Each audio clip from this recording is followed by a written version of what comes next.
DPA news Marathi, शोध सत्य बातमीचा।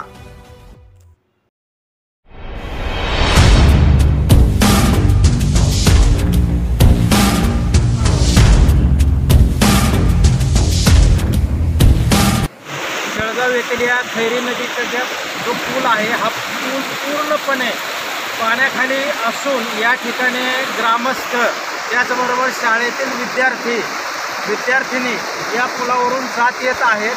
आत्ताच आम्ही शाळेतल्या विद्यार्थ्यांना या पुलावरून साखळी पद्धतीने त्यांना सोडवलेलं आहे आणि प्रशासनाला एक नम्र विनंती आहे की या ठिकाणी हा जो पूल आहे, हा पूल लवकरात लवकर तात्काळ दुरुस्त करून या ठिकाणी विद्यार्थ्याचं शैक्षणिक नुकसान असेल ते नुकसान होणार नाही।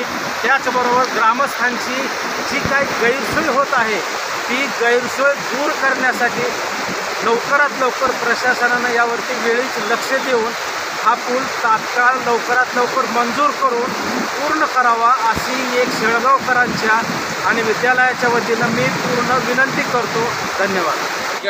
या खैरी नदीच्या पुलावर आम्ही उभा आहोत। दररोज आम्हा शिक्षकांना या विद्यार्थ्यांना या ठिकाणी ने-आण करण्यासाठी प्रत्यक्ष या ठिकाणी येऊन थांबावं लागतंय। या पांढरेवाडीचं पुनर्वसन झाल्यानंतर पांढरेवाडी पश्चिम गावाची अतिशय दयनीय अवस्था झालेली आहे।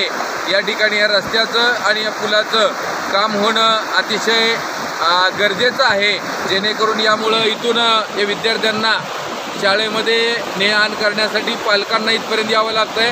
आम्हा सर्व शिक्षक आणि या ठिकाणी असणाऱ्या सेवकांना या ठिकाणी येऊन थांबून साखळी पद्धतीनं विद्यार्थ्यांना या ठिकाणाहून ने-आण करावी लागते।